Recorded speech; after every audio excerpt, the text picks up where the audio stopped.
You're listening to WCAT Radio, your home for authentic Catholic programming. Okay, well, welcome everybody to another episode of the Examine Life with Phil. I'm Phil, and this is my attempt to examine my life and encourage you all to examine yours. Continuing on with my series I'm trying to do on practical political philosophy, today I've got John Reed with me, who I asked him to come on. Well, Pat actually introduced me to him, and I asked him to come on because he doesn't fit into either the two parties, the two categories that American politics likes to categorize itself in.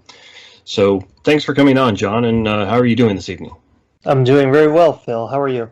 I'm doing great, too. I really appreciate you talking to me. Yeah, I just took my family out to dinner right before we came here, and that surprisingly went very, very well, given that we've got a 4-year-old and a 2-year-old. So, well, and which state do you live in? Oh, I live in Missouri. Okay, so you're still allowed to go out and eat and everything, and that's okay?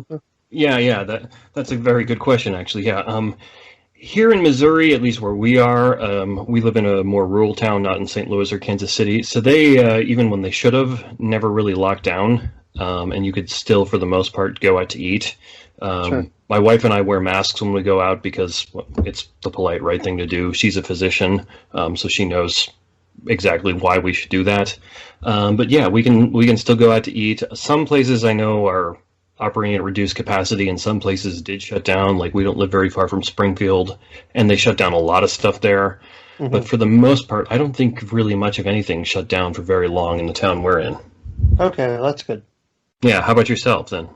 I'm in Pennsylvania. I live just outside Philadelphia, and they locked down pretty hard. Mm-hmm. I know that the restaurants in Philadelphia are allowed to have outdoor seating, and we were supposed to go to, and I think we did go to 25% capacity indoor seating. I think restaurants outside Philadelphia's got its own Department of Health going on there, and they dictate what everybody can do. I think everybody else is pretty much at 50% capacity. It's the same thing, masks when you enter, or masks when you leave, but when you sit down and eat, you can take it off because the virus is rendered ineffective when you're sitting down and eating. Because you're Yeah. I know for my wife and I, part of the reason why we're willing to do that now is about a month and a half ago now, we had it. Both my wife and I got the virus, right. And we were knocked out for about a week and a half. Mm-hmm. Neither of our kids showed any symptoms, and they both tested negative. And after that was done, we kind of figured, well, now that we got it, it's kind of pointless to, not go out to places at this point. We're still going to wear masks because it's polite, and there's a chance we might be protecting people, but we already got it, so... Right. Well, there you go. Yeah. But it wasn't a pleasant experience. I wouldn't recommend it to anybody. We didn't die, didn't have to get hospitalized, and that's great, but I still wouldn't recommend it to anybody. Yeah, I hear it's pretty much like a body aching, high fever, cough, but basically nasty for about a week, and then you get better. Yeah. Unless you have like a comorbidity or something like that. Exactly, yeah. I think that's for the most part true. They're apparently, from the data my wife has looked at, because being a physician, she knows which medical journals are good to look at and which ones aren't, and things like that. It does happen that sometimes young people without comorbidities do die of it, but that's quite rare. It's not normal. It's like a almost vanishing small chance. Yeah, statistically speaking, it's one of those like round off errors. Although, sure. As I say that, I guess I feel the need to say that if anybody listening, if one of your family members was in that category and died, they're not a round off error. They are a person, but that's just how you have to deal with statistics. So right. Okay. Well, since you've never been on my podcast before, why don't you tell people a little bit about yourself, like what your background is, what you do, or anything you want to share that you think might be relevant or appropriate. Yeah, I'm actually in corporate communications for a hospital system. Oh, cool. In the Philadelphia area. I guess since we're talking about politics, I'll just go through my political background. Yeah. I grew up with in a household. My dad was Republican. My mother was basically non-political. And I kind of like listened to him, but when I got older and went into college, like I guess my first year or two, I was young, dumb, and idealistic, and I tended toward the more liberal view of life, and I think I voted, if I remember correctly, I voted for Bill Clinton. I think that was my first election, but kind of quickly, because Ross Perot was also running at that time, and he was making a very good case about the deficit and the national debt, and making that a real political issue to the point where Bush and Clinton really had to take him seriously. So I started to get more. Even though I voted for Clinton, I was like really interested in what Ross Perot was saying. So my dad happened to be a business graduate. He had a degree in economics as well. So he would, I just started asking him about certain things, and we would have discussions. And finally, he would give me certain texts. Like I think the first thing he gave me was Henry Hazlitt's Economics in One Lesson. And pretty much from there, I was on my way to being more of a Republican. I read more and more economics. I was really fascinated by then, and the more I learned about what the deficit was and what the national debt meant, the more I became really more impassioned about, embracing economics and having that guide my political views. I kind of considered myself a Republican for the next 4 years, but at that point I was kind of put off by the Republicans because this was back when there was more like a Christian coalition kind of thing, and everybody thought that Newt Gingrich and the Congress were going to turn America into like a evangelical kind of nation. So that's like the mid to late 90s then you're talking about, right? Yes, exactly.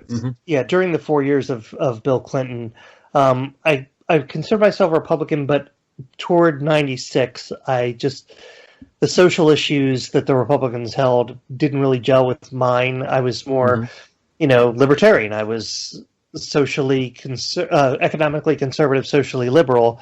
So when I found out about libertarians, and it happened to be because Howard Stern was running for governor on the Libertarian Party ticket, and I decided to what's a libertarian? So I looked into it a little bit, and I was like, oh, this kind of fits with what I believe in. I'm, economically conservative, socially liberal, so I think I'm a libertarian. I believe in the 96 election, I voted for Harry Brown. I didn't really know who Harry Brown was at the time or what his views were. I just thought I'll vote for the libertarian candidate there. And then I guess by 2000, when George Bush won the presidency and the Congress and the House and the Congress and the Senate went to the Republicans, I thought, well, this is great because now the Democrats have ruled Congress and the Senate for the past 30 years. So now that we have a Republican in all three branches, or both branches, legislative and executive, we're going to really get some stuff done, and we're going to roll back all these harmful liberal policies that they've implemented over the past 30 years, and obviously that didn't happen. Government only grew. Government spending went up. Bush got us into the Afghanistan and Iraq wars. Which I supported at the time, but as time went on, I became more and more disillusioned with the whole thing. And then I still considered myself a libertarian, I guess, but I was a very small L, and I was more prone to support the Republicans because I thought if anybody could get anything done, they were the ones in power, so they could get it done. It just became more and more obvious they didn't have any interest in reducing government whatsoever and expanding Medicare and farm subsidies. It was just more and more. So by the time that the financial crisis hit in 2006, 2007, and Bush basically bailed out Wall Street, I didn't know where to turn. I just thought I was lost politically.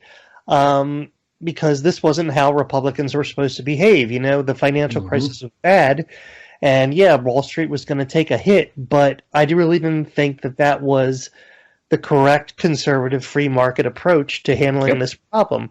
Yeah, I was in college when that happened, and I got a check from the government because I'd been paying taxes. Been in the military before that, and I remember thinking at the time, this is not the approach that free market economic Republicans are supposed to take. I mean, you should these people behaved poorly, took bad risks. Now it's time for the market to correct itself. Exactly. So by 2007, I'd say into 2008, I pretty much I just thought I'm going to be a libertarian now because I just can't stick with these Republicans. They don't act like they say on the surface they're going to act. Once they get into power, they act a completely different way. So I'm just going to, and when Ron Paul got into the primaries, I was really influenced by what he was doing, especially the Giuliani moment.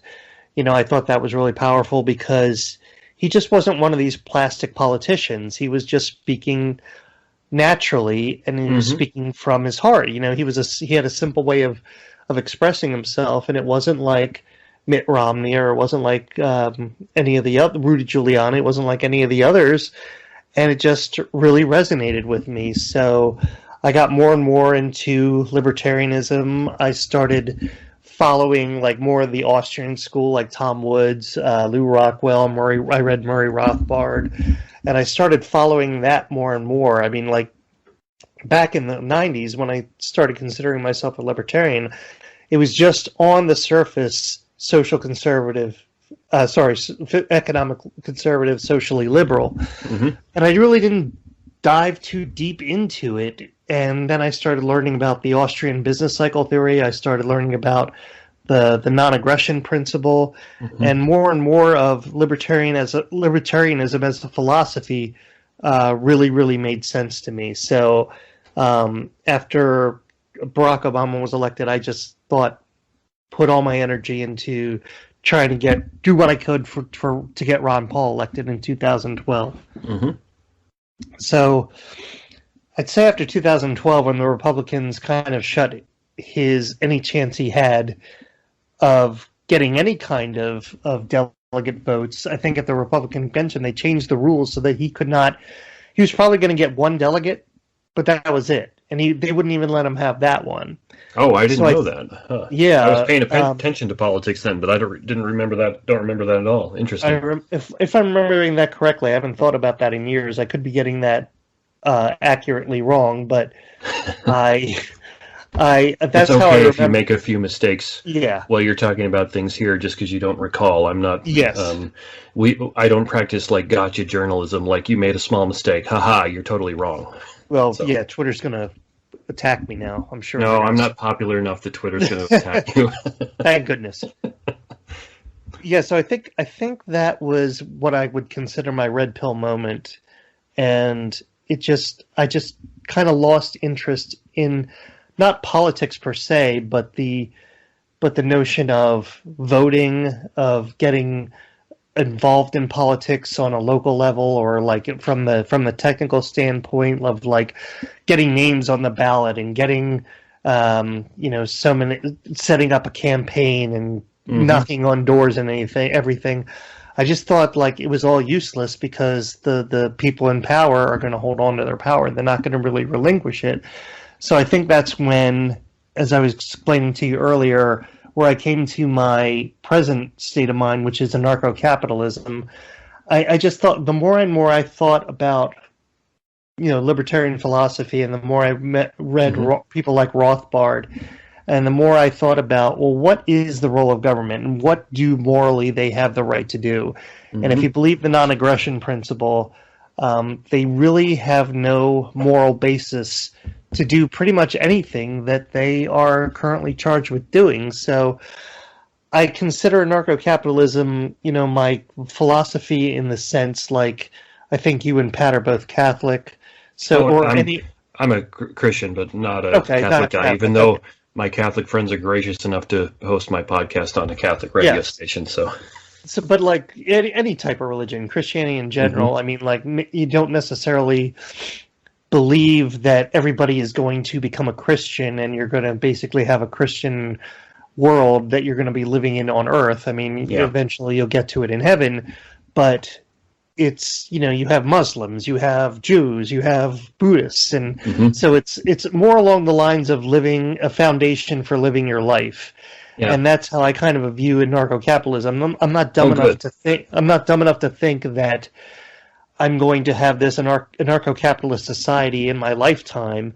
But I think the more I talk to people, and the more I can talk to them from a foundation like anarcho-capitalism, the more I can try and show them that I think that government's role in their lives should be greatly reduced, if not eliminated. Yeah, I'm very, very sympathetic to that. So what I hear you saying is that you recognize practically it's probably about impossible for you and like-minded people to enact anarcho-capitalism, but you are genuinely convinced that if society was organized more along those lines, it would be better. Yes. Yeah. Okay, I got you. I'm sympathetic to that too, because I've got lots of political views where I'm of a similar vein, where I'm like, yeah, practically speaking, that's never going to happen. But I think it would be a lot better if it could happen. So yeah. And I mean, if people, obviously, if I get into conversation with people and I start to say things like, well, I think police should be a private institution.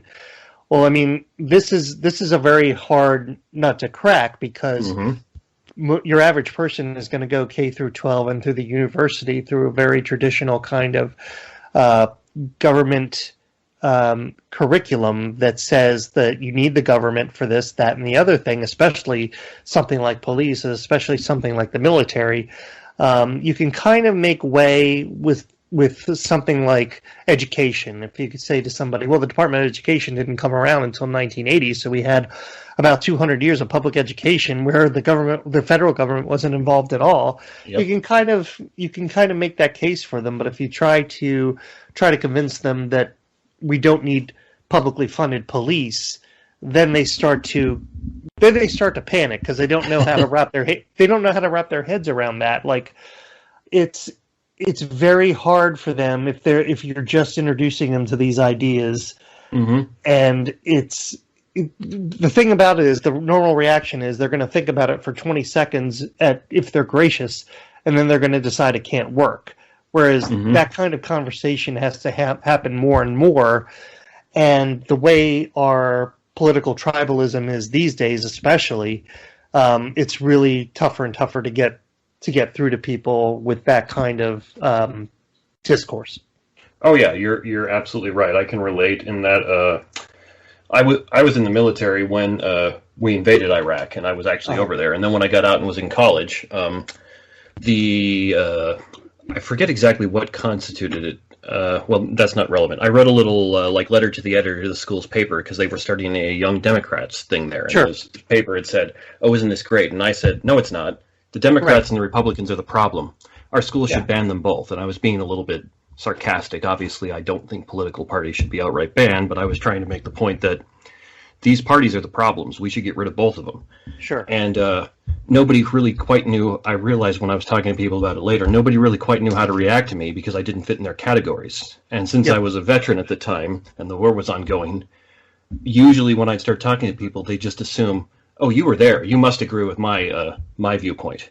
Yeah. They wouldn't come out and say that, but that's what they were thinking, and I realized that pretty readily.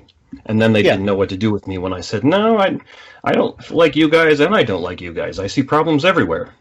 Yeah, and the funny thing about that is, like, if I am in a kind of online debate thread on a post on Facebook or something, I'll have people, obviously I come from a more conservative side of looking at things. So if I say something that sounds a little bit conservative, somebody will throw in my face something like, "Oh yeah, well, George Bush did such and such in 2004, and Obama, you can't blame Obama for that." And they just try to shove something in my face that they think will work, and I'll just say, "Yeah, I agree with you. George Bush shouldn't have done that." And then they don't know how to respond, because they were expecting me to give the pat Republican answer, and I'm playing a different game basically than they are, and it can be very frustrating for them. Online debates are all about that "it too" fallacy, "you too" fallacy. So yeah, I get what you're saying there. So why don't we back up a little bit? For people who don't know what this term means, can you explain what anarcho-capitalism is? Yeah, it's basically we do not believe that the state is legitimate, and that because it's based in force, it's based in violence, and we don't believe that the initiation of violence against anybody, no matter who you are, is morally right. So it's better to arrange society on a voluntary basis, and if you want to form communities that are more based in whatever it is. If you're more socialist and you want to set up a community like that, that's fine. If you're more free market, but you like a little government, you can set up something like that. That's fine. It's just from a federal level, it is especially immoral for a few hundred people in Washington, D.C. to dictate law for 330 million people. And at the crux of everything the government does is the threat of violence. Like, if you don't comply, you will be fined. And if you don't pay the fine, you will go to jail. And if you try to escape our custody, we will kill you. So ultimately, the ultimate penalty is death if you go against the government. And that's the way we look at it. That's why we believe that that's no way for a civilized society to live. If you want to have human beings thrive at their best, then the best way to do that is take away the threat of violence that kind of oversees their lives, even if they're not really aware of it, and let them make voluntary exchanges with people of similar values or opposite values. But the whole thing is that there is not a government, a one-size-fits-all system lording over them, so that every election turns into tribal warfare, where they just elect somebody who will get the best of the people who they disagree with. Well, and our elections have certainly turned into tribal warfare now. Yes, but they certainly have. I know opinions on this matter vary, but how far do you then take that idea of no force? Because I certainly, and I think most people who will think about it agree with you that ultimately the government's force, the government's laws are basically enforced at the point of a gun. Now, I would argue it gives it a little bit more legitimacy when there's like an election going on of some kind, because then it's not like it's one tyrant with a bunch of soldiers saying you're going to do my thing. There's a little bit more of a give and take there, but it still is being enforced at the point of a gun. That's absolutely true. But how far do you take this idea of non-initiation of force? Like, if somebody comes to your house and steals some stuff, would you be willing to use force to go get it back, or something like that? Oh, sure, because, I mean, somebody coming into your house and stealing your stuff or assaulting you in any way, or assaulting your property, is the initiation of violence. And we're not pacifists. We're not saying that if somebody initiates violence against you, that you don't have the right to defend yourself or to seek retribution for property lost. I mean, that's absolutely a basic human right as far as we see. It's just basically I'll take conscription as an example. If the federal government goes to war in Iraq, for instance, and they decide that they're going to implement a draft, and they start conscription of young men 18 years and older against their will, we don't agree with that. I mean, that's basically, as we see it, enslavement. And just forcing somebody to go to a foreign land and kill people on behalf of the policies of a few ruling elite. Okay, yeah, I'm kind of sympathetic to that. I guess my worry is, though, that as best as I can tell, and you can, if you have counterexamples, I think that's great. Pretty much all human societies that I'm aware of throughout history have been, in some sense, organized with the threat of force, and that's pretty much how order and stability has been maintained. So how would you even organize a society where there isn't some kind of, like, a, for lack of a better term, governing body that's going to step in when somebody steps out of line? Like, I think I'm with you that voluntary exchange and trade is great, but if somebody cheats you and they have more power and more guns than you, well, what do you do if there's not a governing body that's willing to step in and say, no, you can't do that?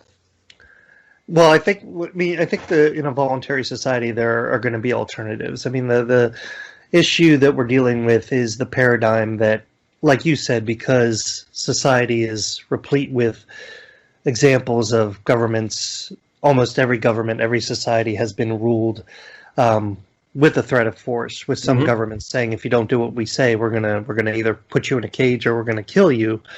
Yeah, and some are nicer about it than others, where the threat of force is more in the background, but it's always there. Yeah, sure. But if the government wasn't there, if societies had always been voluntary, where people could hire people to or form associations in which there was sort of like a governing body, but it was more voluntary, and it was more run like a business. So, for instance, like HOAs, that kind of thing. If there was somebody who you hired to represent you in this hierarchical organization, then that would be fine. I mean, again, we're not talking about no hierarchy whatsoever. It's just more like on a voluntary basis. And you could pay a fee to keep that HOA running. And if they didn't behave the way you thought that they would, you can withhold your funds. Right now, the system we have is sort of like if you don't pay your taxes, then there's going to be a lot of trouble for you. Oh yeah. The government is basically incompetent in everything, but once you withhold money from it, it's pretty good at collecting it. One of the few things it does well. Yeah. Yeah. So yeah, I'm with you that the government tends to be pretty incompetent. That was actually one of the points I tried to make to Pat when I talked to him about 2-3 weeks ago, and that's one of the major problems I have with both the Democrats and the Republicans, is they both seem to run to the idea that government's the solution to everything. And sure. I think I'm more willing to look to it as a solution to some things than you are, but generally speaking, most of the things that it does, it mucks up very, very badly. It causes all kinds of unforeseen consequences. It just tends to do things very, very badly for the most part. And ironically enough, most of the government organizations that tend to seem to function reasonably well in that they accomplish their objectives, like for the most part, the military tends to run pretty well, and that when the U.S. military is told, go secure this area and kill everyone around it, they can pull it off. But they don't function like the rest of the government when they do that at all, in pretty much any way at all. There's for the most part, like, no committee meetings. There's nobody double checking and triple checking everything. They just go there and do it. They act more like a tyranny when they operate than our actual government does. Yeah, and I think that they do things very well, and that they kill a lot of people. I think one of the things, and this is something Ron Paul, how he had his famous moment in 2007, I guess it was, in the primaries, how he pointed out about the point about blowback. Like, yeah, they're doing their jobs, so to speak, killing all these people overseas, but in their fight to defeat terrorism, they're actually probably creating more terrorists for us to deal with later. So it's not it's very bloated. It's not efficient. It's I think one of the things the military is used for is going around the world and looking for monsters to slay, and I'm not sure that's in our country's best interests. I mean, if we're going to have a Department of Defense, why don't we have a system in which it's actual defense instead of going and trying to accomplish regime change when that's been a disastrous policy for many decades. Yeah. I'm very sympathetic to you there. Regime change doesn't work the way the U.S. does it. If you want to do that, and some people might disagree, you've got to do it more like the Romans did it, where they go into a place and they say to you, we're not ever leaving. We're going to be here 100, 200, 300 years, and we're building all this infrastructure for you. And for the first generation or two, everybody rebels, and then eventually they're culturally assimilated and think of themselves as Romans. Right. And that's how you do it. And I understand that we don't want to do that for various good reasons, because that's quite barbaric, but that's how you do regime change. You don't go in and change the government and implement completely new cultural institutions in 5 to 10 years. It just cannot be done. That's a thing that takes multiple generations. And I don't know if you've ever seen, have you ever seen the Monty Python film Life of Brian? Oh yeah, yeah, Yeah, very funny movie. I like that the movie. scene where he says, "What have the Romans ever done for us?" And the crew starts saying, "The aqueduct, the roads, the wine, medicine, Exactly. Yeah. Yeah. education." Yeah, and not that Rome was great, but they were very, very good at doing that. To where, generally speaking, if you were on the other side of the border from Rome and you could hop the border, your life was a whole lot better quite quickly. Yeah, and I think the same is true for America. I mean, Yeah. obviously a lot more people come in than leave. So Mhm.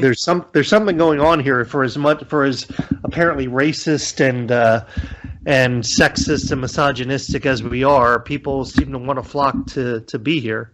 Yeah, and you can, as I keep saying, feel free to disagree if you like, but I tend to be very, very skeptical of most of those claims and wonder if the people making them have actually been to other countries. I've been to other countries.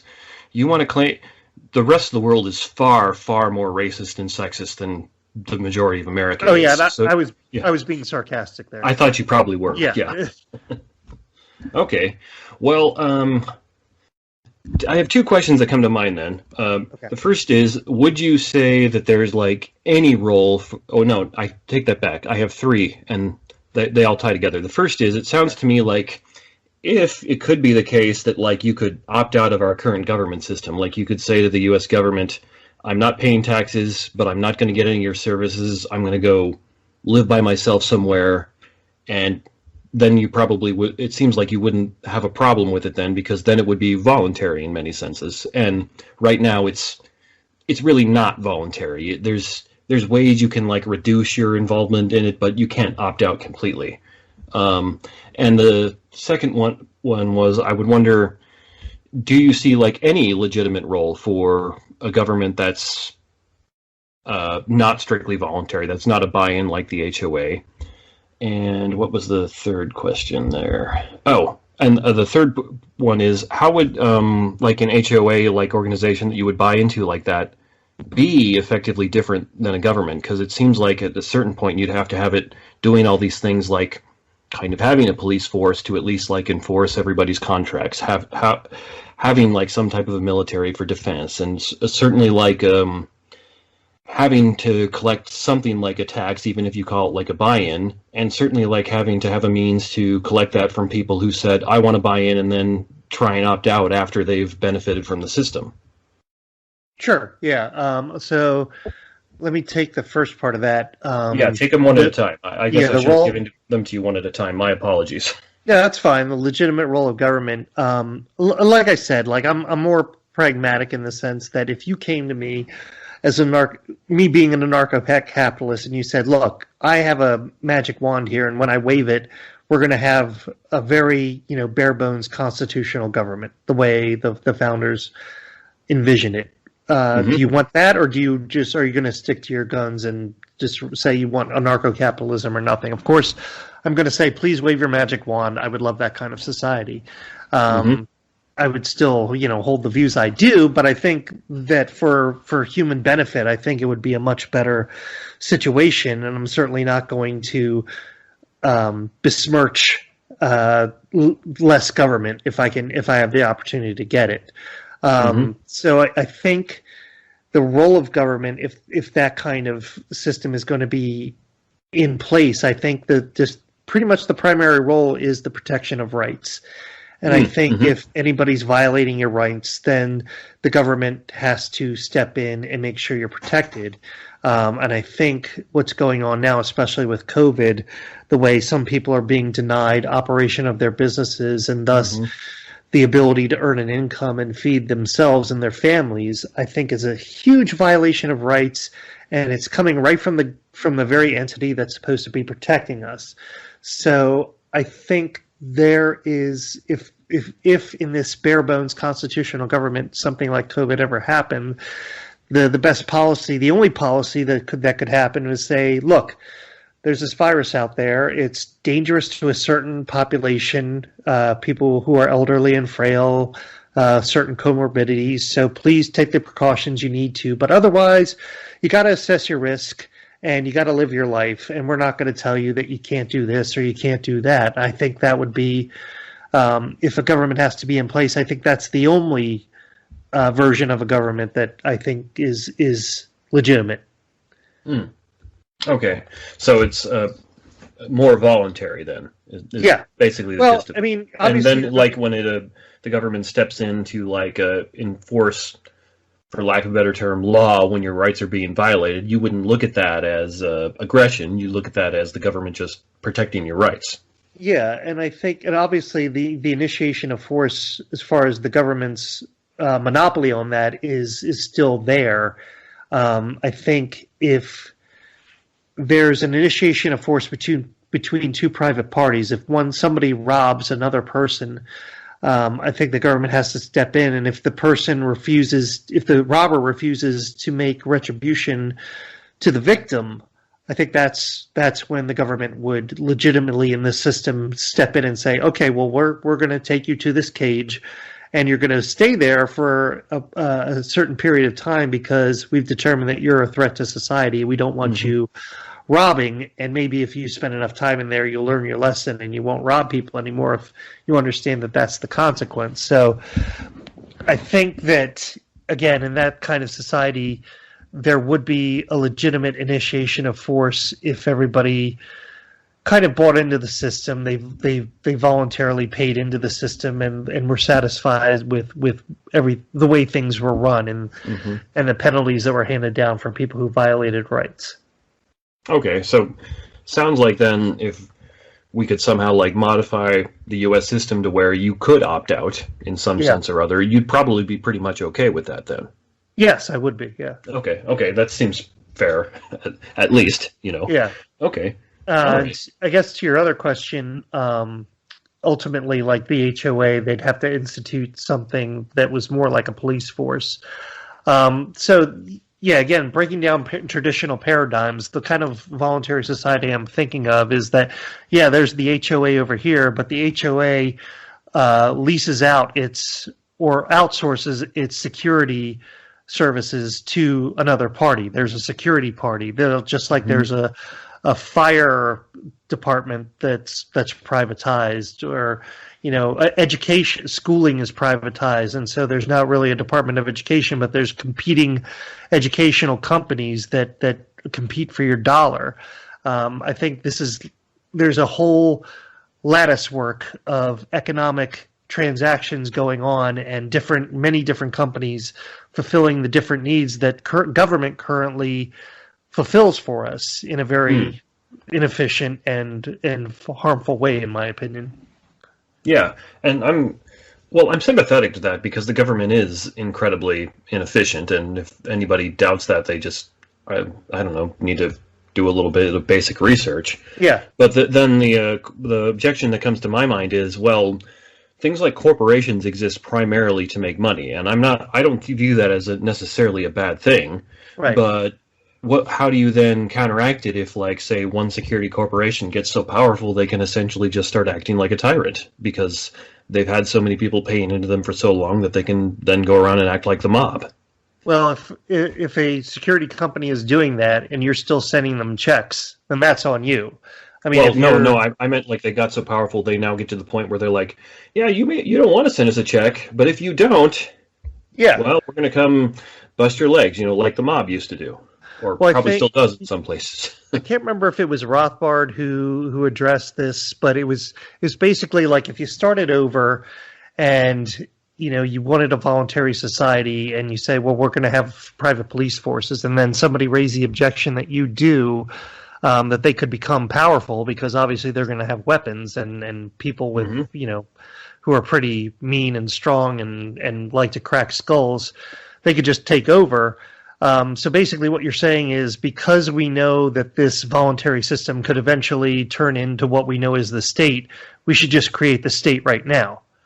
And what I'm saying is that, or a good response. Yeah, what I'm saying is that I think we have to give it a shot.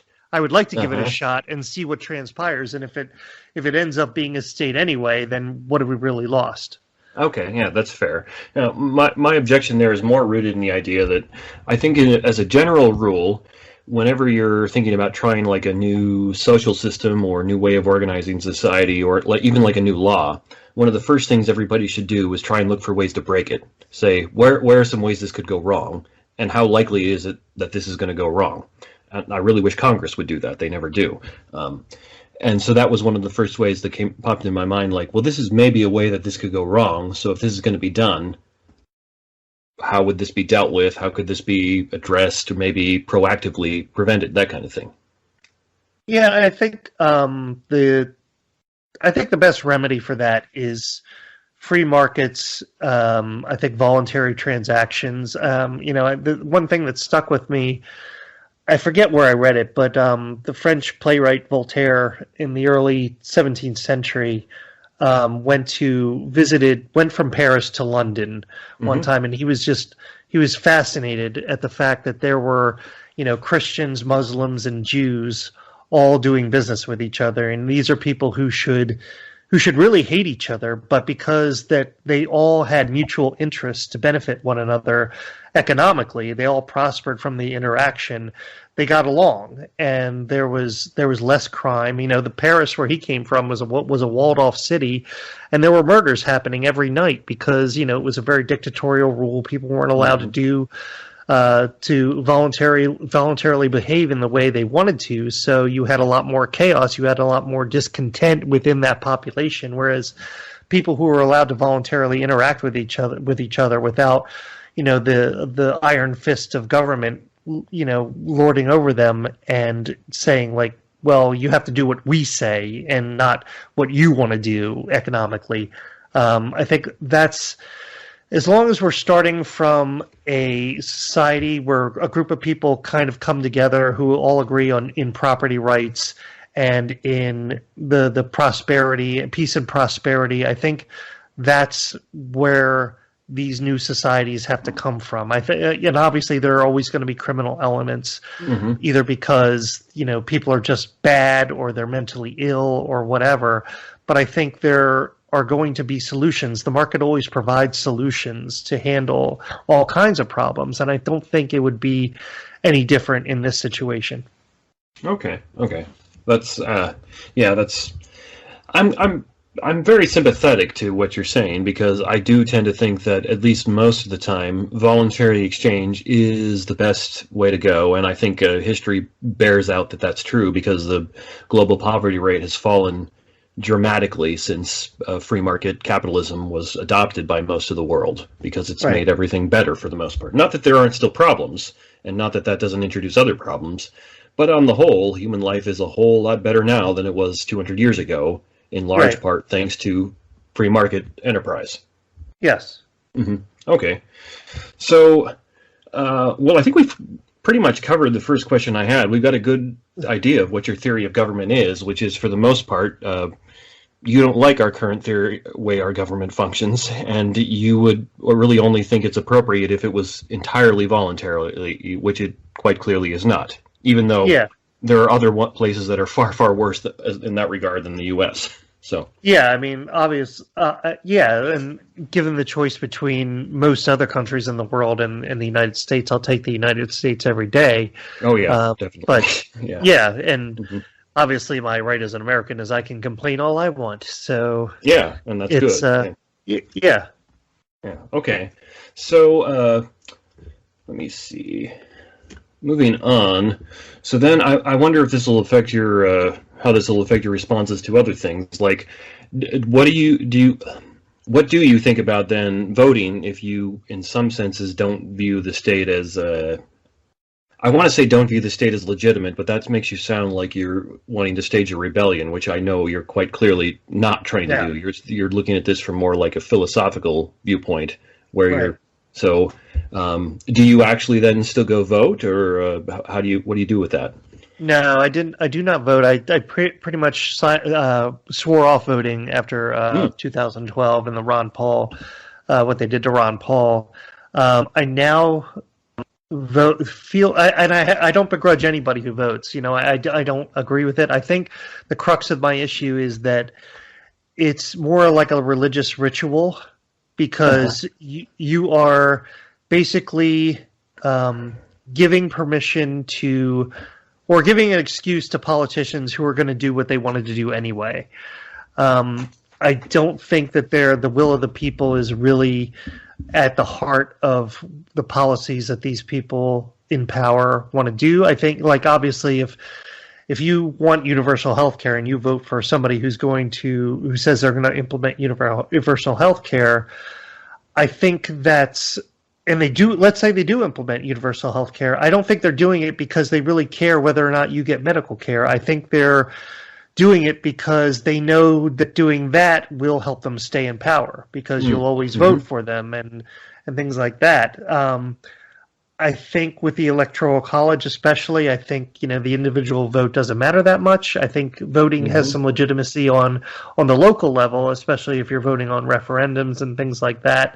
If my local township was to say, well, we're going to vote on whether or not we're going to raise property taxes, I'll go vote no in an instant. But just from a national level especially, I just don't think that voting makes a difference in the sense that it's going to move a politician one way or the other to do what I want them to do. I mean, again, coming from the voluntary point of view, if I want somebody to do something for me, if I want them to perform certain services for me, I'll hire them to do that.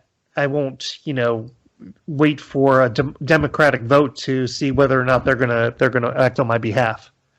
Okay, so is the problem you have there more with like our current politicians and parties, or do you kind of have a problem with the whole idea of like representative democracy itself there? Because I'm kind of with you in the sense that I think at least the vast majority of our current politicians in both parties pretty much do what you say. Right. There are probably some exceptions that people could point to where this person or that woman is actually a decent person. But for the most part, yeah, I'm with you. They do what they do to maintain or try to get power. And everything else is just post hoc rationalizations or them trying to make it look better. Sure. But is that a problem with representational democracy itself, you think, or is it just because we have lousy politicians and lousy political parties? Yeah, so I was always, growing up, I was always a traditionalist, and I really thought democracy was a great thing. I over the past few years, I've really soured on that. I think democracy is very harmful in the sense that, especially from a philosophical standpoint, what we're really saying with democracy is that 50.1% of the population can tell the other 49.9% of the population what to do if they all vote in a certain way. I don't think that, I think when that happens, what you're doing is you're basically saying to the other half of the country, well, we don't care what you think. We won the election, and so here's how it's going to be. I think that's part of and again, I think that's why elections more and more are becoming a tribal war to see. It's like Lenin says, politics is all about who gets to do what to whom. And it's in these elections, it's all a matter of whether you're the who or the whom. And I think a lot of people will say to me, okay, well, that's why we need a third party. And in like a libertarian party or a green party or something like that. And to me, that's even worse, because now what you're saying is that a third of the population can tell the other 2/3 what to do. And then I'm not sure that's the solution. I think it's basically better if we just, Hans Hermann Hoppe has a book called Democracy, the God That Failed. And he makes the case that a monarchy might actually be better because, first of all, a monarch is looking out for his heirs, in the sense that he's not going to create a country that's in such chaos that when he dies, his sons inherit this real mess that they have to deal with when he dies. Goes insane or something like has happened to some kings. Exactly. And also with a monarchy, at least the people know exactly who's in charge and whose mind they would have to change in order to make any kind of serious policy change. With what we have now, it's basically, first of all, you have 16 people in a primary all basically promising you the same thing. The Democrats will try to out-progressive each other until finally one of them's left, and the Republicans will promise that they're going to reign in government until there's one person left, and then they get into power, and most of them are career politicians anyway. They already have the connections that they need to in Washington, D.C., and then they can just secure their spot in history and start and profit off of their power. Yeah. See, I've told people for a long time, kind of like what you're responding to, that something like a third or fourth party would probably be a good idea. But the reason why I think that might be a good idea is I kind of look at it like, well, for a long time in America, the two parties were basically competing against each other. And they're not anymore now. They like to tell everybody they are, but they're not. There's a reason why you are never going to see a libertarian in a presidential debate, and that's because they've jerry-rigged the rules to keep them out of there. Exactly. And so I look at that and I think if you could get a third party to even have some traction, that would give some pushback, and it would make things better. I'm under no illusions that it would like solve all the problems, but I think it would give some pushback where you would actually have to see the Democrats and the Republicans start to change their ways and reform a little bit, even if they were only doing it out of the sense of, hey, we need to change our ways to retain power. At least they would be changing their ways a little bit. Yeah, and like going back to Ross Perot, I don't know how old you were, if you remember that at all. I remember that, but I was like 10 in the 92 election, so I don't remember it in detail. Okay, so Ross Perot had not entered the race, but he was going on TV. He was a billionaire, so he had a lot of cachet. He had a lot of money to spend. He could go on TV and say, "Hey, look, we're in trouble here. Like, there's this deficit that's like $400 billion last year, and we've got this growing debt, and it's going to be a problem." Nobody's talking about that. And Bill Clinton and George Bush would like say, "Oh, haha, Ross Perot," and they would just go on and talk about whatever they wanted to talk about. And so finally, Perot said, "Like, enough of this. I'm getting in the race." And he had such momentum. He had such a good PR kind of approach to making the case that we really have to take the deficit and the debt seriously, that they had to pay attention to him. Like Bill Clinton and George Bush had to address the deficit and the debt. And he got into the debates and they had to address it there. So he got them on a national stage to admit that, government is spending too much and this debt is really going to get us into trouble. Now, back then it was like nearing $5 trillion. I'd take those days any day. Oh, yeah, definitely. Compared to what we have now. But, I mean, again, I'm not saying the third party can't move the Overton window to the public discourse, but it's really got to take a certain kind of person to do that. I think Ron Paul is that kind of person. If he had gone for a third party after the Republicans basically shut him out, I think he would have gotten some juice. I'm not saying he would have gotten like enough votes to make it register, but he would have made some noise and probably moved the conversation a little bit so that at least Obama would be talking about pulling out of Afghanistan and Iraq, or not going into Syria, or Mitt Romney talking about being more fiscally conservative. But it takes a certain type of person, and I don't think what the libertarians have put out since 2012. Well, going back even further than that, like since Harry Brown was the candidate, they haven't really trotted out anybody who can make some noise and really differentiate themselves from the other two parties.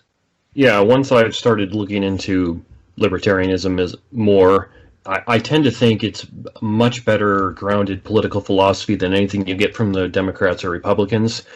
But then when I look at who the Libertarian Party is composed of every year, I'm like, come on, guys, seriously? Why are you a clearinghouse for deeply unserious people and wackos?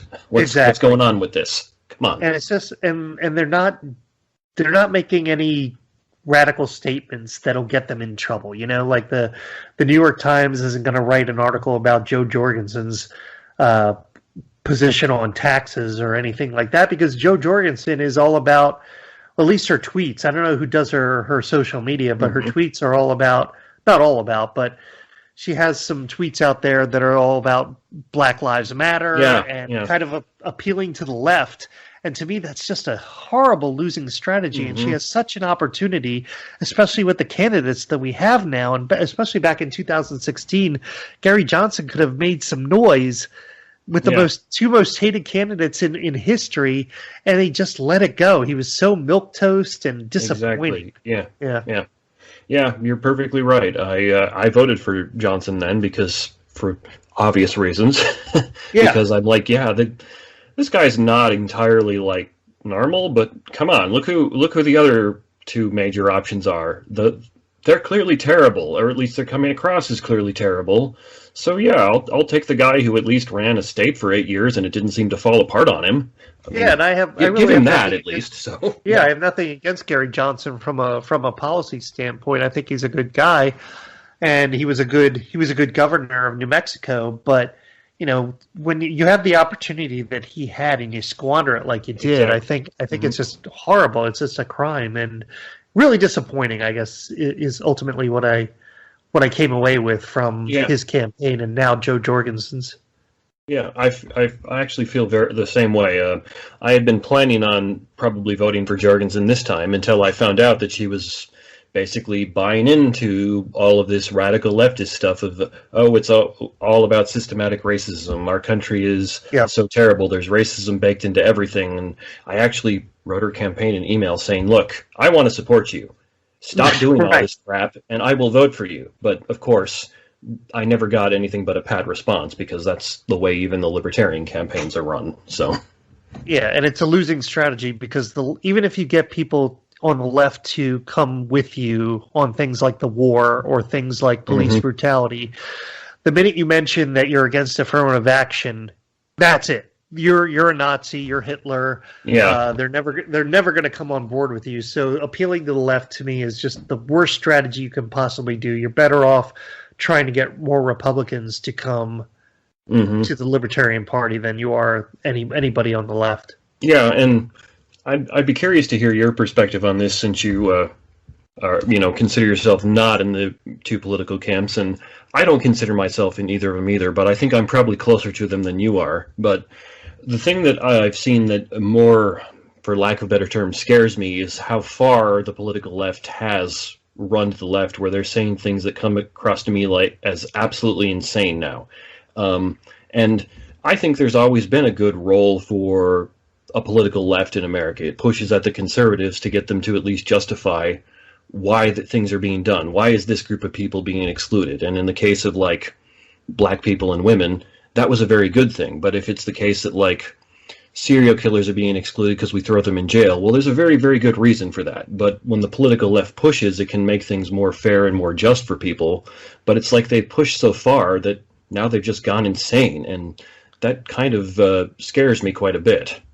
Yeah, and the left used to be about like civil rights, and they used to be, the popular slogan in the '60s was question authority, and now they've taken a total 180.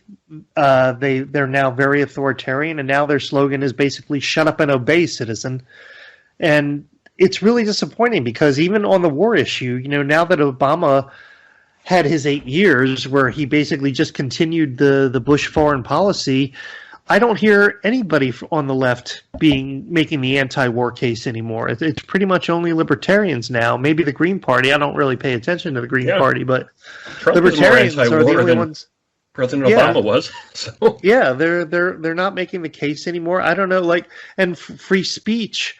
The way that critical theory has really taken over the left agenda, free speech, hate speech is, no longer free speech. I mean, I don't agree with hate speech. I think it's a bad thing, but it is free speech. You're allowed to say what you want without threatening somebody and not get, a government persecution for it, or any persecution. You shouldn't. If people want to protest you, that's fine. But we have people now shutting down discourse or shutting down free speech altogether because there are some people who are saying things that they don't agree with, and they think are fundamentally not only wrong but evil. And I don't know how you maintain a society like this. I think if that's what's taking over the Democratic Party, I just don't understand what the future for this country is at all. It's if you're taking away discourse, then the only thing left is violence. As long as we're making mouth sounds, we're not hitting each other. Exactly. So the fact that people are yelling at each other than shooting at each other. Exactly. Then the fact that there's a faction of the left that is growing, and their philosophy is not only do we not want to debate you, it would be evil to debate you because your Western viewpoints, your Western values are coming from a place of white supremacy, a place of misogyny, that sort of thing. So they don't even want to debate at all. So I don't know where we're left with that. I just think that this is a failed experiment, and we have to go our separate ways. Oh, okay. So that's a nice transition. Yeah, that's quite a transition. Yeah, I quite agree with what you're saying there in the sense of, that there's this element, at least an element, and I don't know enough to say whether it's like the majority of the Democratic Party and people on the left, but it's certainly a significant amount. And it doesn't seem to me, for the most part, like the people who are running things for the political left are doing anything to them to say, no, stop, that's too far. In fact, they seem to be going to them and saying, come on, give us some more, which is just not a good thing. So what do you mean by the idea of we need to go our separate ways? Like, have some people who are on the political left go form their own country there, and the conservatives go over here and form their own country, essentially? Or yeah, I think secession is the only way decentralization is the only way we're gonna survive and peacefully coexist with each other. I think, like, let's just take California for example. If California wanted to break off on its own and say, like, okay, now we're the nation of California, we're going to have universal health care, we're going to have no guns, we're going to have high taxes on the rich, we're going to have totally green energy, no more fossil fuels. They could do that tomorrow, and they could have everything they wanted, and we could see how that experiment goes. I mean, and somebody in San Francisco would no longer have to worry about the voting power of somebody in Mobile, Alabama, and who share completely opposite values from them, yet are bound to each other. They're bound to each other under one-size-fits-all political system. And it just, the more this divide happens, the more animosity that's growing between people of irreconcilable values, in my opinion. I think we're just heading more and more toward violence and disaster. I'm not saying that we're going to have an all-out civil war, but the age of civility is quickly coming to an end. And I think we have to really look at what we're facing and think, do I really want to live under the same system with these people who I despise, or do I want to find like-minded people who share my values and try a different society with them? But are, like, I think you said Alabama and California, it's not the same living in Alabama as it is in California, though. Right. You're in a different state. There's different local laws. I mean, and this is just an easy example. There was a while, I think this was about 10 years ago, a job I was working at. I lived in Missouri then. I drove down to Arkansas, and late one night I thought, I should get myself like some beer or wine, to have while I'm in the hotel room there that they put me up in. I couldn't find any because the laws were very, very much more restrictive about when you could buy alcohol in Arkansas than they were in Missouri. And so that's different. And I would say if the people in Arkansas really want it that way, okay, that's fine. Go knock yourselves out. I don't really like that, but I don't have to go live in Arkansas. I can live in Missouri or somewhere else. And so that's an easy example.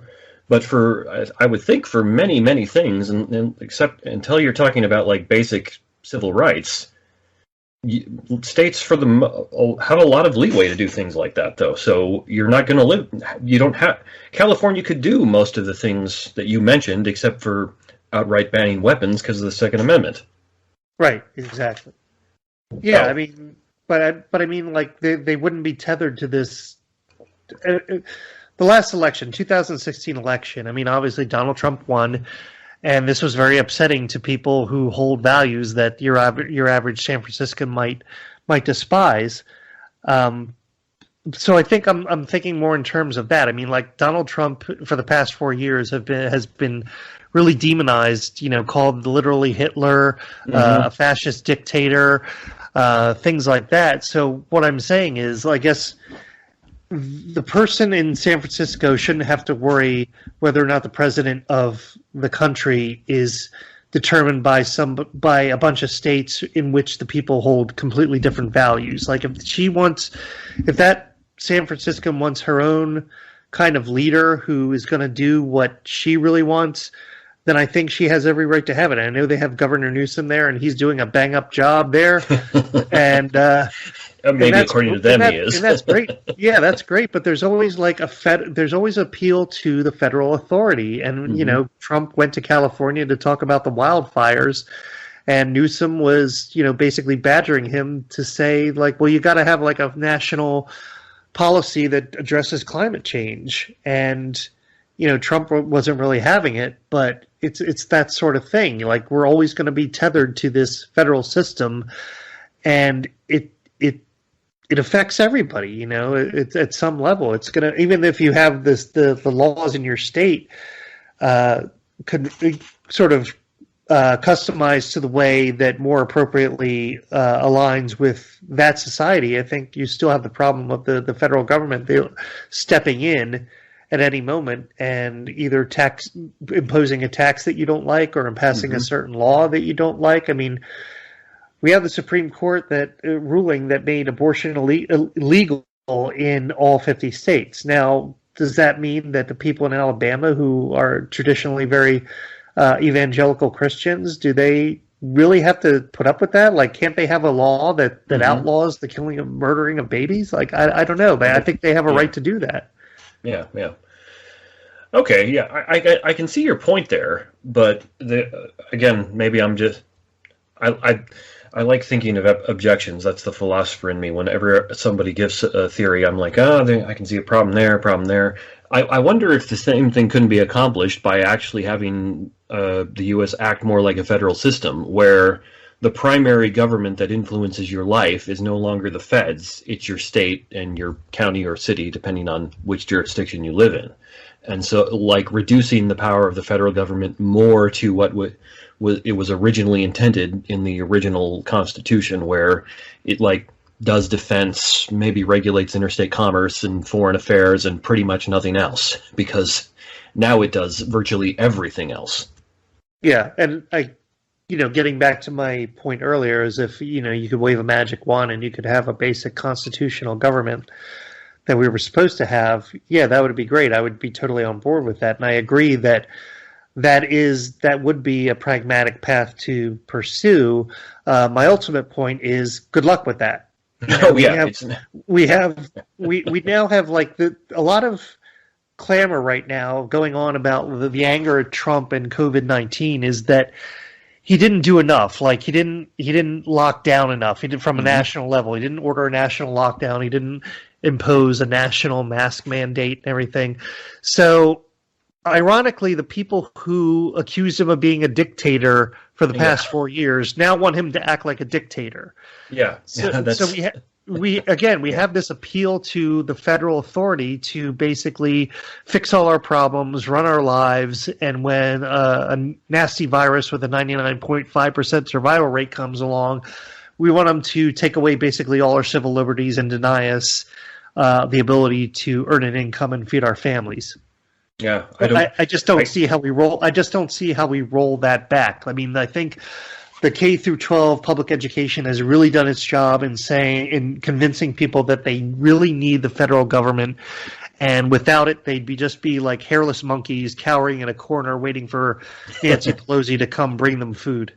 And that somehow neglect to teach, like, the first, say, 150 years or so of American history, where the federal government was maybe 20% the size it is now. Yeah, if that, yeah. And it's funny because I always think of these terms of, like, when I see somebody screaming about being triggered because somebody said there were only two genders, I just think, like, 150 years ago, this person would probably be dead, because they are obviously not a sound mind that is equipped for survival. And if she had to work on a farm or feed a family of 8, like, she'd be in real trouble right now. And I think that really goes back to the point, like, we've had such a prosperous society that we now have time for people to worry about stupid stuff like this. Yeah, exactly. That you can tell me if your observations were different, but I noticed that, like, for about the first month after the pandemic came to the U.S., pretty much all that garbage stopped. Oh, yeah, it was great. Because everybody was suddenly worried about, am I actually going to die? Yeah, there were actually real problems we had to deal with. Exactly, yeah, and all that garbage stopped when there were real problems. So, yeah. that was the one bright side of COVID. Yeah, and yeah. But now it's coming all back. So say again. But now it's coming all back. So with the election, especially with the election. Fortunately, COVID did not turn out to be near as bad as a lot of the initial predictions were, which that's wonderful. But unfortunately, it brought a lot of, as soon as people realized that, it brought a lot of this garbage back. So yes, exactly. Mm-hmm. Okay. And what you were saying there reminded me.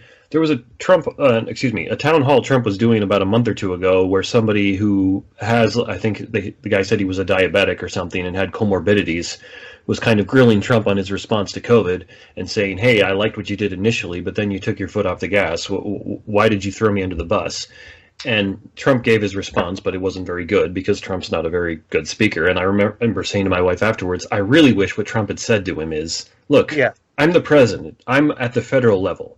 Right. The primary person you should be looking to for your COVID response is your governor and your local officials. It's their responsibility primarily. My job as the president is to get them resources and backup as they need it in as much as that's possible. If you don't like the way things are being done in response to COVID locally, that's on your governor. That's on your mayor. That's not on me. That's how the federal system works. But of course, Trump being Trump, he didn't say that. Yeah, and again, I think this is again the mindset of the American people, especially with Obama. But when Obama came in, people were, Oprah introduced him as the one, and he really carried that messianic aura about him throughout his career, and I think it carries over. Not the messianic aura per se, especially with the Democrats, but sort of that, like, you got to look to the president because he'll solve your problems. He'll either solve your problems or he'll make things worse. People talk about traditionally like Trump's deficits or Obama's deficits, or the Congress appropriates funds. So if there's any deficits, it's on the Congress. So, but again, this is that people don't understand the system that we have, and they always look to the president. And I just don't think we're going to change that mindset anytime soon. I hadn't really thought of that before. That's a good point. In fact, in arguing with people about politics and stuff recently, as I think back about what they were saying, I can see that mindset you're saying where they look to the president as the be-all, end-all of the American government, and it was never designed or intended to be that way. It was deliberately set up so it would not be that way, in fact. Yeah. He was supposed to have very, very few powers. Basically, he was supposed to be an ambassador for the United States in dealing with with other foreign leaders. It was a very limited role, and it's just expanded to the point where people think that their lives, the turn on the decision of the president that comes from the White House. Yeah, and fortunately, I think it still is the case that that's not necessarily true. I think it is a good thing that for the most part, for most of us, our state government and local governments probably do have a bit more control over our lives than the feds, but the feds definitely have way, way, way too much control over our lives. Well, one thing I think Trump did that was smart is when all these riots started happening back in the early summer, he said, like, look, I'd be glad to send in the National Guard and quash these riots down pretty quickly, but I need permission from the governors. Like, I just can't do it myself. So he was very cognizant to say, look, this is on your state. This is on your leaders. I really can't do that. That's overstepping my bounds. And I think that was really strategically for the governors, at least, I think very, very risky for them just to let the riots go on as they did, because otherwise they had a choice. Either they could let Trump come in and like kick some butt, or they could let things go on and hopefully deteriorate their cities to the point where everybody was so frustrated that they pointed to Trump and said, well, it's his fault. And so we'll see how it turns out in November, but I think it's a very risky strategy for them. Maybe they're counting on Biden getting in and bailing them out and taking care of all these problems with the National Guard, but I don't know. It's a real risky strategy in my estimation. Yeah, that was one thing that I just couldn't comprehend is if you buy into the idea the government has a legitimate role, at the very least, its role should be to protect the rights of its citizens. And a lot of those local mayors and governors were flat out refusing to do that. And I just can't comprehend how anybody can look at them and support that and go, yeah, that's a good thing. It's a good thing that these whole city blocks in Minneapolis got burned down. It's not. That's terrible. It's a good thing that the governors let this go on for so long. It's not. It's terrible. I could be mistaken, but I think the riots are still going on in Portland even as we're talking. Oh yeah, I think they're on day 150 or something like that. I don't know. It's been going on forever, and even the business owners in that city had to go to the mayor and say, "Look, you got to do something because we just can't do this anymore. It's no way to run a business. It's no way to run a society." Yeah, there are many times where if I want to look at them charitably, the government makes mistakes where I can look at the people in charge and go, "Okay, you're a human being. I'll give you a little grace." But in that case, I'm like, no, come on. That's just, you forfeited your whole right to your office. That is literally your one job, and you failed to do that. And it's not like you tried and failed. It's not like you had a plan that didn't work out. You literally said, no, I'm not going to do it. Yeah, it's really odd. And I think, if I go back to my one point about the police and privatizing the police, I think the police were always the one thing I think conservatives could count on to provide security and protect their property, protect their rights. And I think ever since COVID, I think you really saw the opinion start to turn, because these are the guys who had to go into the salon owner who wanted to open her business and place her under arrest because she was defying the governor's orders. Mm-hmm. Like, this is, hey, conservatives, you back the blue people. These are the guys who are going to come take your guns if it ever comes to that. Like, these are the guys you're backing who are taking away a nonviolent woman who just wants to run her business.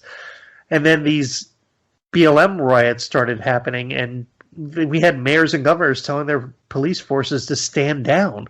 And so the one job that you think that at the very base level that the police have to do, they weren't even doing it during these riots. So I mean, what are you supposed to, how are you supposed to trust your government? How are you supposed to trust any federal agency or local agency if they can't even do the basic job that they're supposed to do? Mm-hmm. Yeah. I said to my wife while a lot of that was going on that I was very, very glad we didn't live in a major city. I mean, we don't like live in the middle of a country in nowhere. We live in like a relatively small town.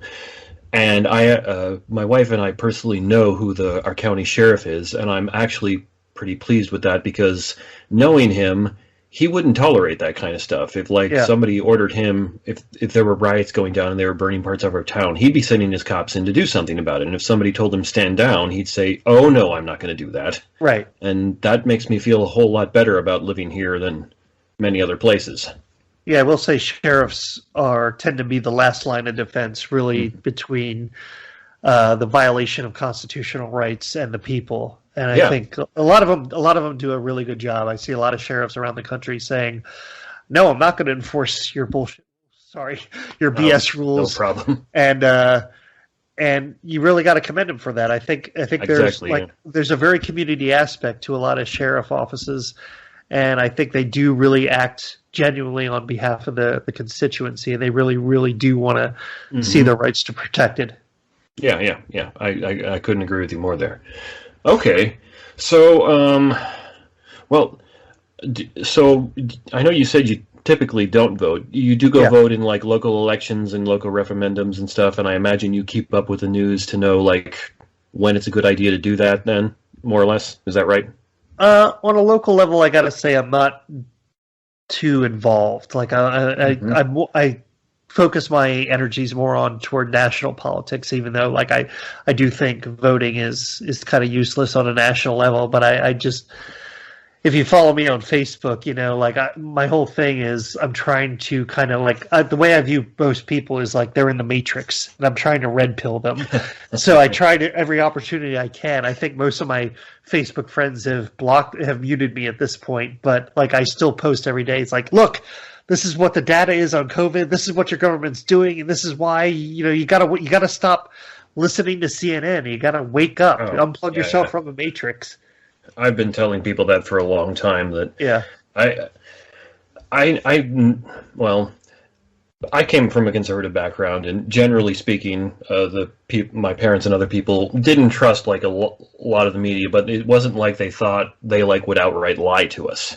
Right. And I can remember way back in 2016, I was at a philosophy conference, and it was at a hotel, and CNN was on because CNN plays in hotels, and the tagline that they had at the bottom was "Flynn was a Turkish agent," referring to Michael Flynn, Trump's first national security advisor. And I looked at that and I thought, wow, that's got to be the worst breach of intelligence ever, probably worse than when the Soviets stole the atomic bomb. And then I went on to go read my essay or something, or go to another reading of an essay at the conference, and didn't think anything more about it until about 2 or 3 days later when I got home and checked the news, and I realized Flynn wasn't a Turkish agent. He worked as a lobbyist for the Turkish government. Right. Now, I think you could make good arguments that that's wrong, but that's not at all what CNN was implying. And that was kind of the moment I first realized, yeah, these people aren't like just tilting the news in their direction anymore. They're flat out lying, and they know they're doing it. Yeah, so, it's factual but not truthful. Yeah, that's a very good way to describe it. I mean, literally, this is what 2020's come to. I mean, like I don't know if you've seen this meme on social media, and it's not really a meme. I mean, it's an actual screenshot of a report from CNN. The reporter was standing in front of a burning building, and the graphic says, fire started during mostly peaceful protests or something like that. They were still portraying these things as peaceful protests, even though like they're literally standing in front of like a burning building. Yeah, it's like they're understand. Saying, like, yeah, we're lying to you and we don't care. Exactly, yeah. And I can't understand why anybody like why like anybody watches it and trusts what they're saying anymore, because it's just they're not even being subtle or clever about their lies anymore. Like another example that I can think of is Trump will often say really, really dumb things. He does. But then when you look at how the media reports it, they take his dumb things and cast it as if it's something like outrageous. Like a couple months back, it was reported that Trump was saying you should stick UV lights in your body to kill the coronavirus. Well, I went and listened to the press conference. He didn't say that. What he said is, hey, I've heard the UV virus, that UV lights killed this virus. Wouldn't it be great if they could like come up with a way to use that inside of your body to rid you of the virus so you didn't have to use it so this wouldn't be a problem anymore? Now that's dumb, but it's not at all what they wanted you to think he said. So well, plus there was a product that basically was doing exactly that. Oh, I didn't know that. Yeah, there was I don't know if I can find the video because actually YouTube pulled it from after people started posting it and saying like, "Yo, yeah, this company like it basically puts a tube down your esophagus and it goes into your lungs and it shoots UV. So if you have a respiratory virus, it shoots UV light into your lungs and it kills the virus." No. And they have a whole demonstration animation video of how this works, and YouTube had to pull it because Trump was right.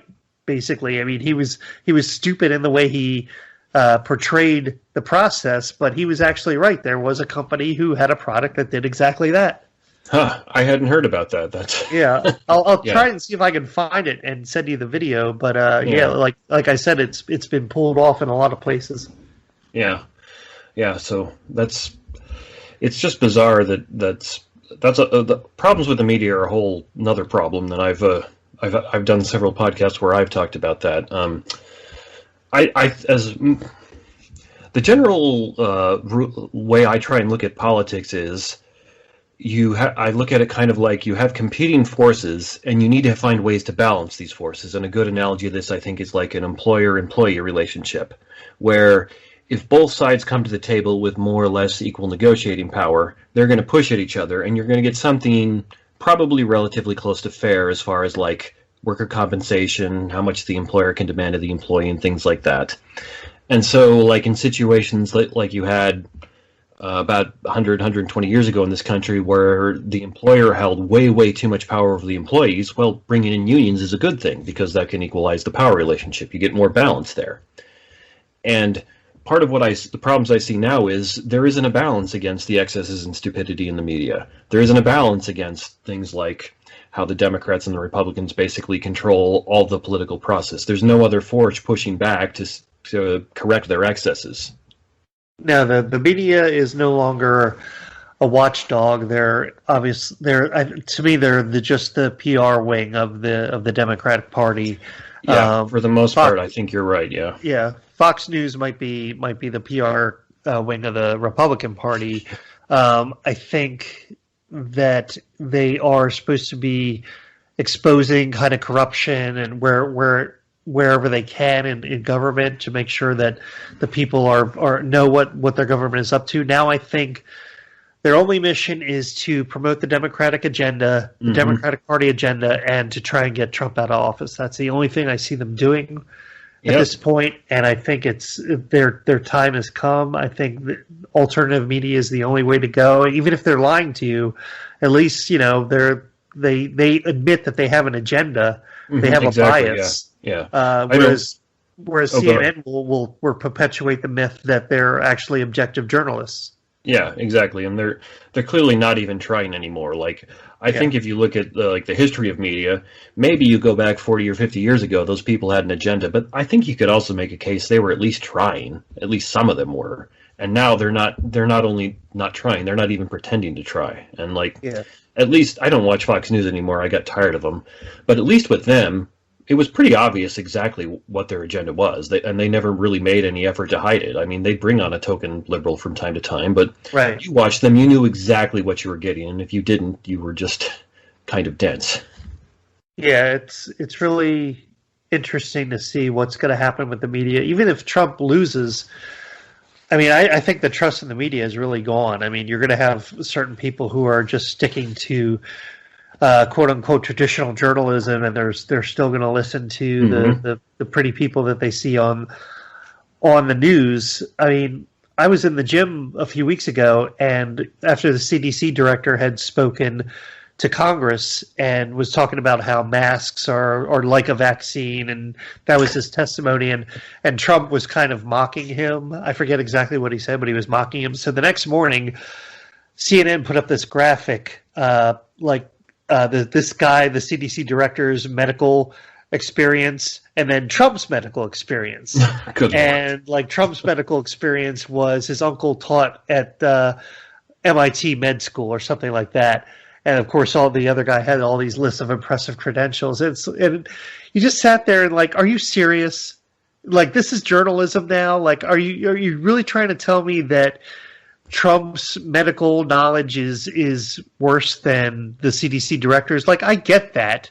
It still doesn't mean that Trump can't make a point about masks or lockdowns or whatever. Because, the CDC director is a bureaucrat first before he's a doctor, and he's going to do whatever he needs to do to hold his position of power and make sure that the people who could fire him or keep him are happy with him. Oh, yeah. Yeah, that's one of the problems when you put, that's a problem with any profession, whether it's a doctor or scientist or somebody else who you would generally look at pretty well. You put them in that position, and it's going to be pretty hard for them to say what they know is right if it's going to hurt them. In fact, I think there have been some studies done on that where grants done by actual scientists who are, good researchers who got their PhDs in whether biology, geology, or whatever, that a lot of them actually get faked. And there's now a problem of that a lot of science can't be reproduced because they have to say and do certain things to get their grant money. Yeah, that's a whole thing. I mean, if you're depending on people who rely on the federal government for their funding, you're probably not going to get the truth a lot of the time. I mean, maybe they go into it with the best intentions, but if any meteorologist or climate scientist wanted to go in and say, "Hey, look, I've been reading the data, and climate change really doesn't appear to be man-made, and it doesn't really appear to be as much of a problem as has been proposed in the media." I mean, that person's not going to get any funding. So why would he do that? If nobody's going to listen, if he's not going to get any exposure, if he's not going to get any funding, why would he basically do what he thinks is the truth? Yeah, exactly.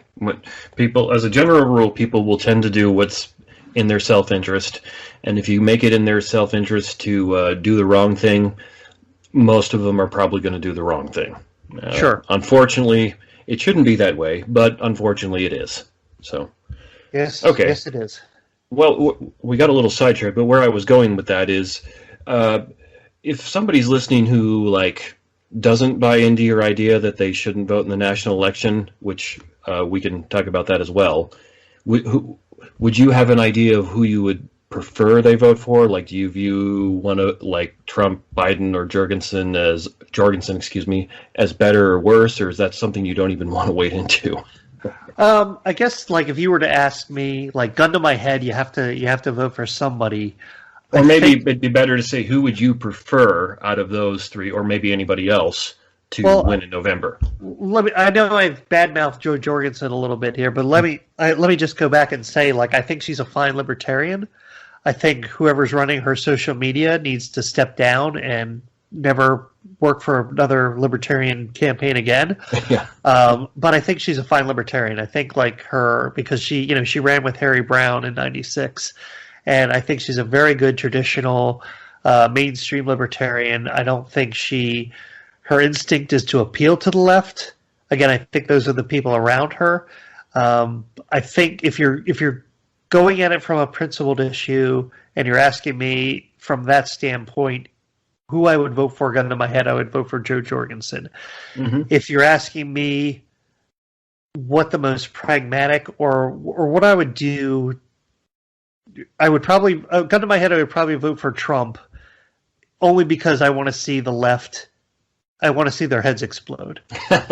Like I've gotten so much pleasure out of watching just the autistic screeching from the left and the media out of every little thing. No matter what Trump does, they just throw an absolute tantrum on air, and they have no shame about it. So if I can keep that going for another 4 years and my vote makes a difference, I'll tell you, I'm voting for Trump.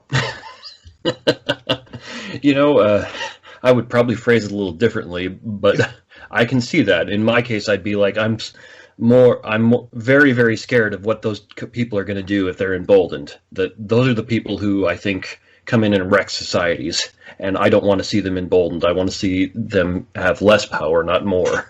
So. Yeah, I mean, as much as I can to keep them out of office, I'll do it. And if voting for Trump does that, I would do it in a heartbeat, because I think, again, going back to the permeation of critical theory in the leftist culture now, and as dangerous as I think that is, I think those people have to be kept out of power. And unfortunately, I think as the Pelosi's go away, as the Dick Durbins go away, I think these people are going to take over. And once they have a real secure place in federal government, I think our whole country is in real trouble.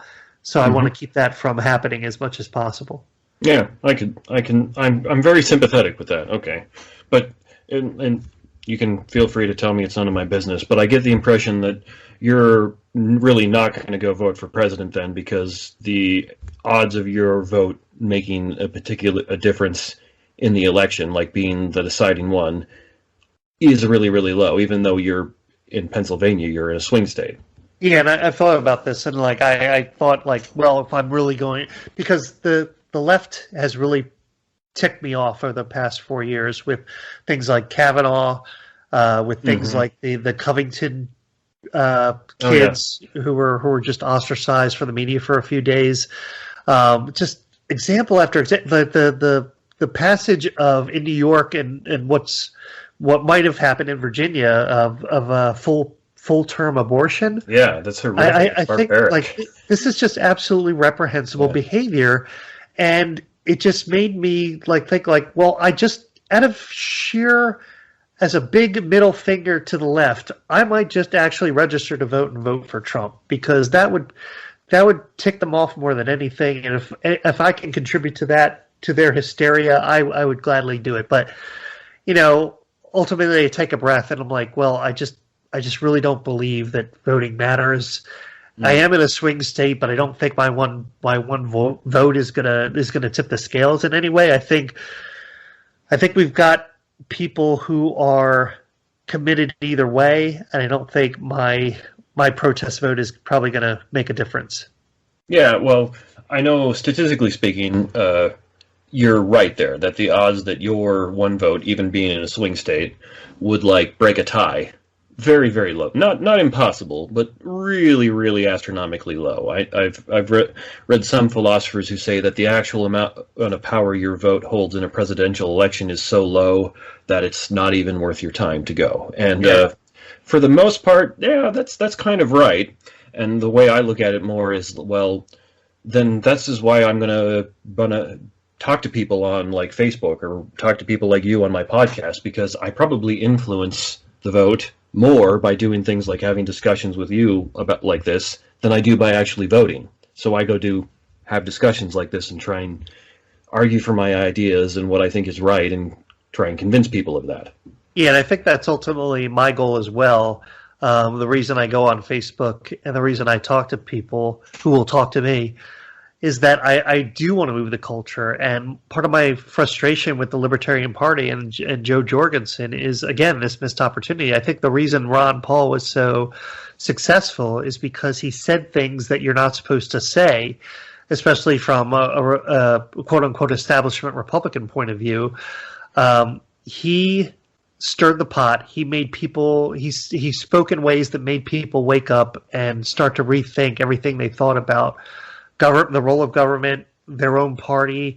I think, and it really changed the culture, and that we had a real liberty movement in the country for a while. I think that's gone now, and I think Joe Jorgensen or whoever's the Libertarian presidential candidate from now on has the opportunity to go on to a national stage and say things that are uncomfortable and things that are unpopular but are truthful. Yeah. And I think the only way you're going to shift culture is to say those uncomfortable things and make people start to rethink what they think about government and their role in society, and basically what they can do going forward to kind of either minimize the role of government or promote their own agendas. I don't know. It's really that's my own ultimate goal. I think politics is downstream of culture, and I think the more we can move the culture in a way that is beneficial to liberty, I think it's the only weapon we have. I think the vote is, like I said, is meaningless. So I think the only weapon we have at this point is discourse, and that's why it scares me so much that the left is getting further and further away from discourse. Yeah. I quite agree with you there. I wrote an essay a number of years back now, probably 4 or 5 years, it was at a Christian philosophy conference where I argued, among other things, the Christian church in America, like my grandfather and great-grandfather's generation, really missed the ball because, for the most part, evangelicals kind of looked at culture and said, screw it, we're out. They washed their hands of culture and stopped making movies and TV shows and things like that and formed their own subculture. And I said, this was a grave, grave mistake, because you just ceded culture to everybody who hates you or is apathetic to you and doesn't know anything about you. You should have remained involved, and that would have greatly affected things, at least from a Christian evangelical perspective, in a good way. It wouldn't have led to basically religious bigots in Congress grilling people over their religion and things like that, because at the very least, they probably would then have had some exposure to these ideas and know, oh, that's just the normal way a religious person thinks. Yeah, and I think the problem is that, like, to your point, the left always wins the culture war. And it seems that way, yeah. Yeah, and I think obviously you see that in academia, in Hollywood, in the mainstream media. They always win the culture war, and the right, unfortunately, has lost that. I mean, since gay marriage was, by the Supreme Court, made legal nationally, you never even hear Republicans talk about gay marriage anymore, repealing gay marriage, or even about it or anything about it, because it's over. And, like, the left won that. Like, they were going to legalize gay marriage one way or another, and they got it. Like, they that's the problem. They set out to do what they want to do, and I don't think the right has the same kind of commitment to implementing the kind of cultural change that the left finds success in. Yeah, it certainly seems like you're right about that. And I know there have been some secular philosophy conferences I've been to where I've been extremely careful about what I do and don't say, Yeah. lest the other people there immediately recognize he's not part of our tribe. So Yeah, and which the thing about it is, especially yeah. with Christians, I'm an agnostic, Hmm. but talking with Pat, I started to view Christianity. I always had this very caricature uh, view of Christianity and religion in general, Hmm. but just talking with Pat and the way he came at Catholicism from a more philosophical level, it's a very Yeah. intellectually stimulating and curious kind of endeavor, and it made me just very curious. Like I still don't believe in God, but it's just made me look at Christianity a whole new way and a lot more respect for it. And I would say that if I had to choose between a society that's more liberal and more like anti-establishment or anti-traditional family, and the kind of society that Pat would live in, I'd live in Pat's society every day of the week and twice on Sunday. Well, that's great to hear. I'm with you there, man. So Yeah. yeah, and I think that's great. That's the kind of thing, like a conversation you were having with Pat, that I think that the majority of the church in America missed out on when they stopped engaging with culture and formed their own subculture.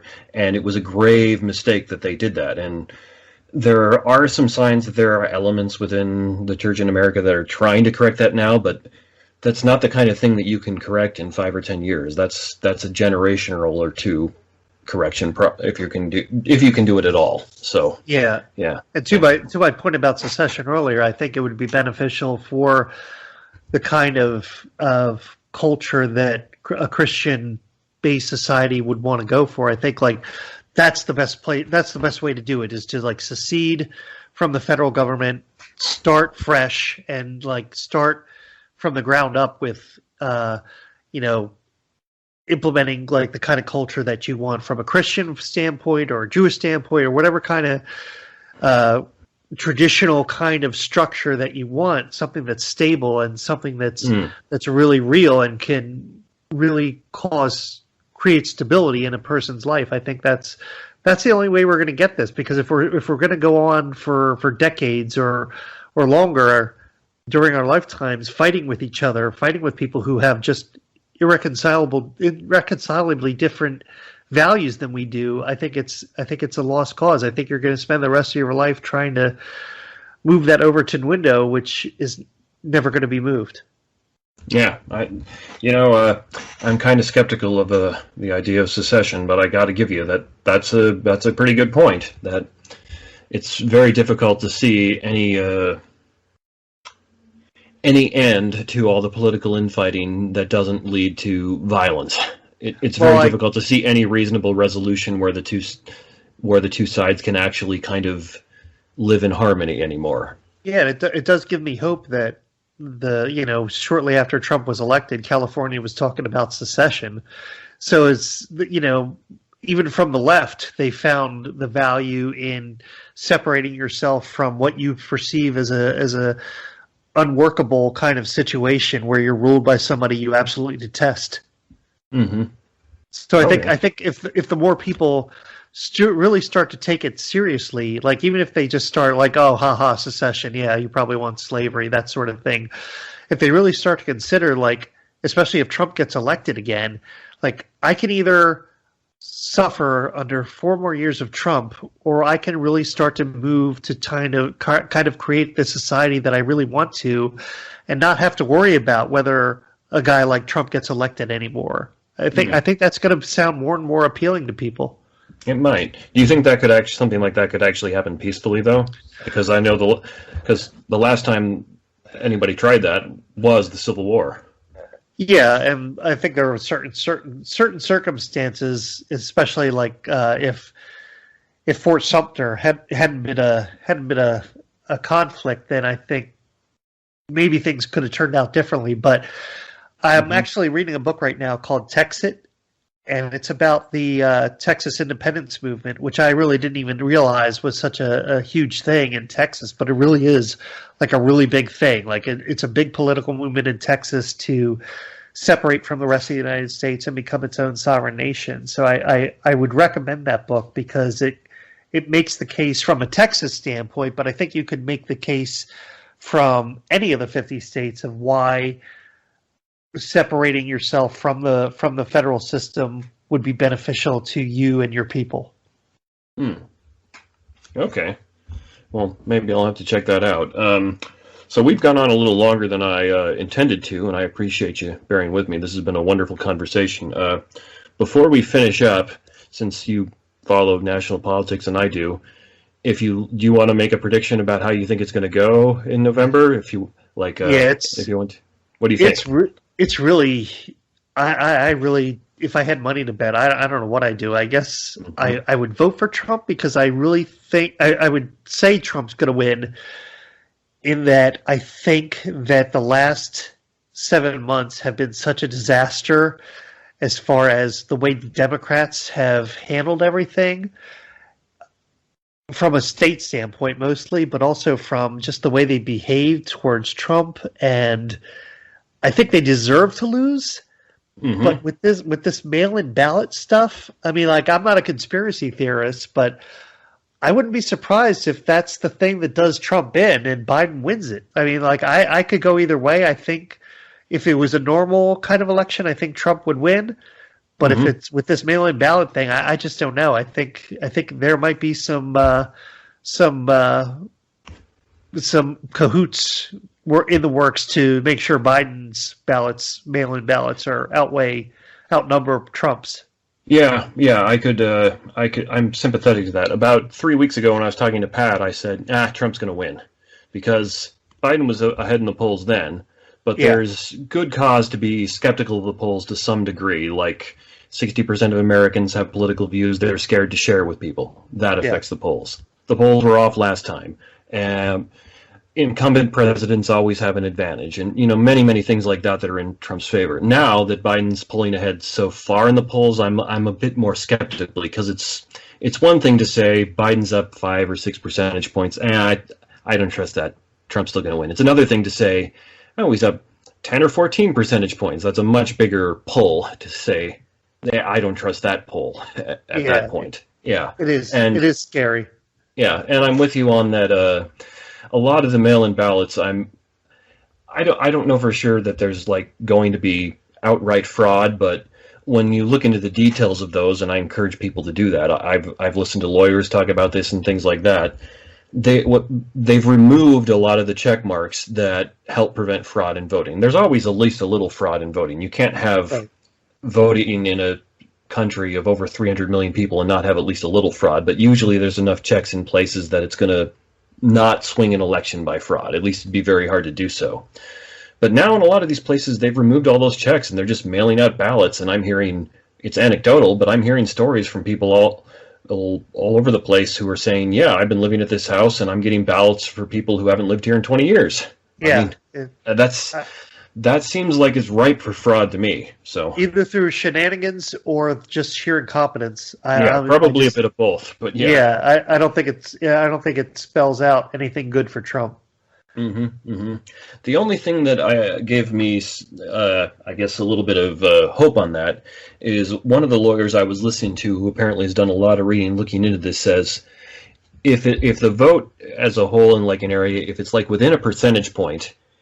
The powers that be could shift that with fraud without it really getting noticed. But once you go beyond like a percentage point, it's really, really hard to do that without them raising all kinds of eyebrows and basically everybody realizing it's fraud. So as long as either Biden or Trump wins decisively, I would say that would be the best thing, because the last thing on earth we need is who's the president's going to be tied up in all kinds of court lawsuits and all kinds of election fraud. Like, given the way 2020's gone, could it go any other way? Oh, I think we're due for a win at this point. Come on. But to your point, it better be a landslide. Whoever, states like Florida or Pennsylvania, it's got to be decisive. Like, there can be no room for error or room for doubt that who won the state, and whether it's Trump or Biden. It just better to be decisive. Otherwise, it's going to be chaotic. Yeah, that's one of the things I really hope for, because I don't like chaos. I prefer some sense of law and order, even if it's under a president who I don't like. I'd rather live under in the U.S. under President Obama than in Somalia, where there's no government. So Sure. yeah, okay. Well, we've gone on almost 2 hours now. So do you have anything else to say before we wrap up? Well, to my earlier point, I have a website if people want to go visit that. It's called peaceful-separation.org, and it is basically about separating peacefully, ending our political bonds so that we can coexist nonviolently. And I try to make the case for it in that website. I also have a blog. It's only been up for a few weeks, so the blog isn't that populous right now. But it's if people want to go there and check it out, and they're more than welcome to. Okay. Well, great deal, man. Thanks for coming on. I really appreciate it. This was a very fun, interesting discussion that I really enjoyed. Yeah, I enjoyed it too. I really appreciate you having me on. Okay, so that's John and I's discussion where he gave us the case essentially for anarcho-capitalism and how he thinks you should vote if you, or maybe not vote, if you take that position. I know it went a bit long, but there's a lot of material to cover, and I'm not going to split this one up into two because I've already got somebody lined up who's going to take more of a democratic/political leftist viewpoint for next week, and I don't want to bleed into that. And then I want to have some time to give you my own thoughts right before the election, because what's the point of doing all this practical political philosophy if you get to it after you're supposed to vote? Well, I want to get it all out to you before you vote, so that's what I'm going to do. So as always, I encourage you to write in and give me your own thoughts. You can reach me for any kind of comment at theexaminedlifewithphil@gmail.com, or leave a comment on the Facebook page. Just search for The Examined Life with Phil and you'll find it. I've started updating that again. And as always, if you enjoy what I'm doing here on the podcast, share it on Twitter, share it on your social media, give it a like or a rating or whatever's appropriate, and get it out to more people. Hello, God's beloved. I'm Annabelle Mosley, author, professor of theology, and host of Then Sings My Soul and Destination Sainthood on WCAT Radio. I invite you to listen in and find inspiration along this sacred journey we're traveling together to make our lives a masterpiece and, with God's grace, become saints. Join me, Annabelle Mosley, for Then Sings My Soul and Destination Sainthood on WCAT Radio. God bless you. Remember, you're never alone. God is always with you.